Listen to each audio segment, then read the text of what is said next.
So the last new feature I want to cover is those improved deforming colliders. So let's pick like a very basic example.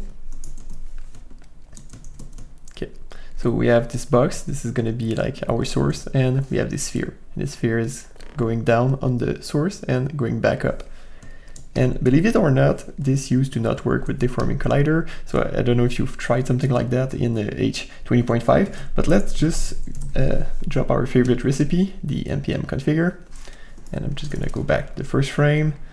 So this is our source, this is our collider. The collider is going to be, no, in this case, the collider is going to be, deforming.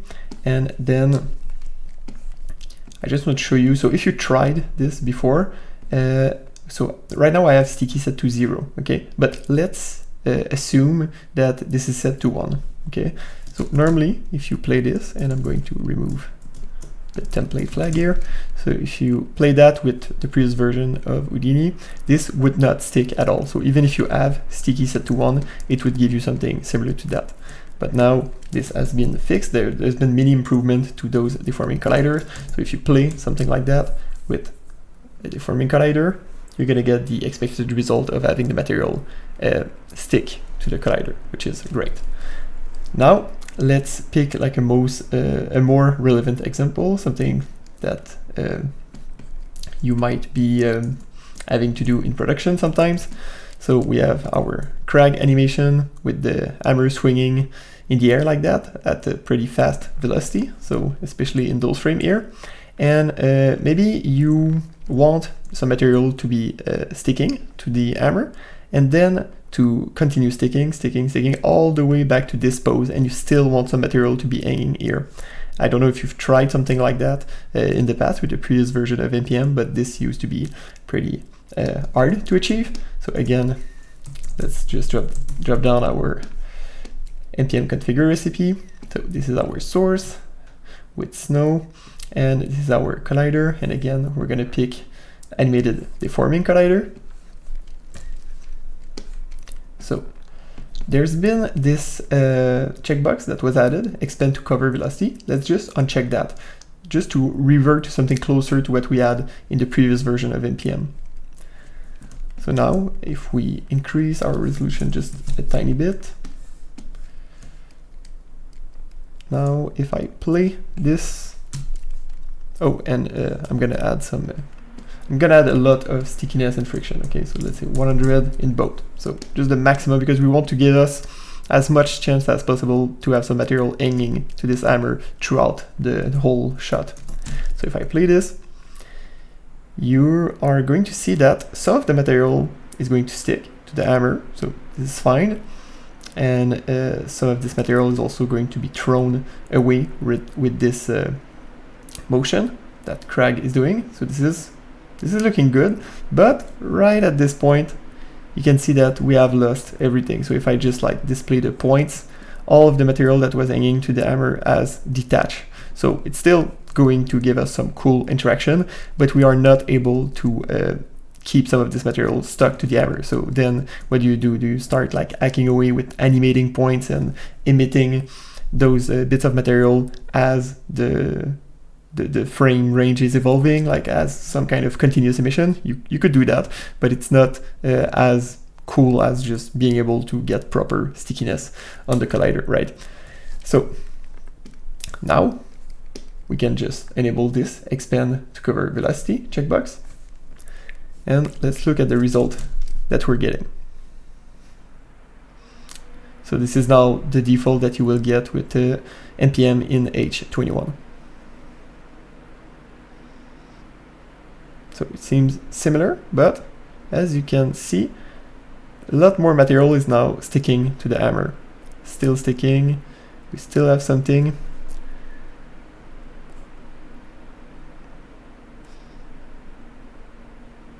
And even like the hammer is now rotating, and we still have some stuff hanging in there. I'm just gonna move the camera a little bit so we can see better what's happening. So see, like maybe I'm gonna go to frame 50 just to be really like done with this fast motion, and as you can tell, we have this really nice trail of material that was thrown on the ground, and we still have some material that is hanging to the hammer, and also some of it that is falling right before it's gonna continue its motion forward. So that's pretty cool. And the reason why this is not working is, well, there was many changes to how deforming colliders are being computed, but the main thing is very simple.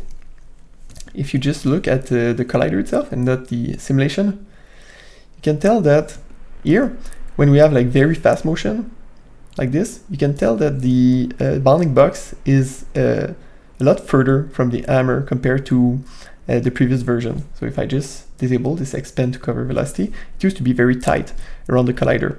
So let me go to the drawing board and explain to you like the difference.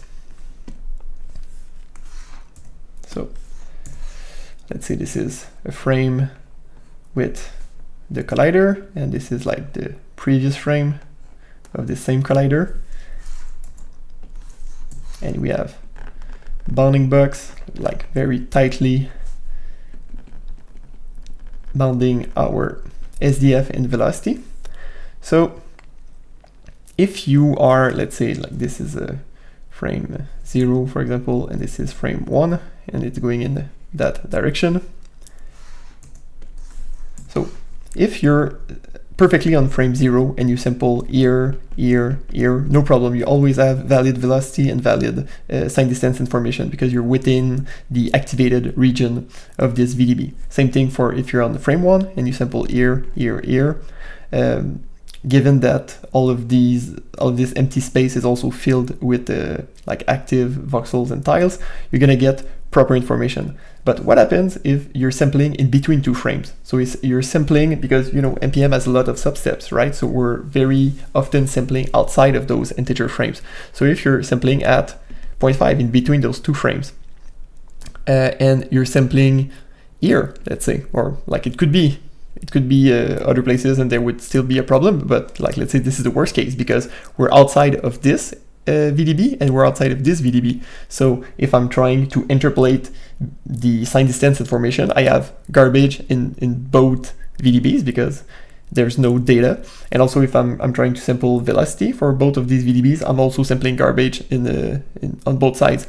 Like if I'm sampling here, maybe I'm gonna get some valid data from this VDB, but nothing from this one. And same thing here, like I'm just gonna get valid data from this guy and not this guy. So what you need to do is just to have like a dilated activation region that is based on the velocity that is happening in your animation, and you're gonna get meaningful interpolation. So in this case, just to visualize that, so this would be our like dilated bounding box for this guy, and this would be our dilated bounding box for this guy. And let's assume that both of these bounding boxes are fully activated, and then this guy is in both this activated region and this activated region. So now I'm sampling SDF and velocity for both of these colliders. I'm getting proper values that make sense, and then I'm able to compute the interpolation properly. And this is why I can have those bits of material hanging to the collider from frame 0 to frame 1, because I always know where this collider here is in space in between integer frames, and I also have meaningful velocity information. So this is why it's working.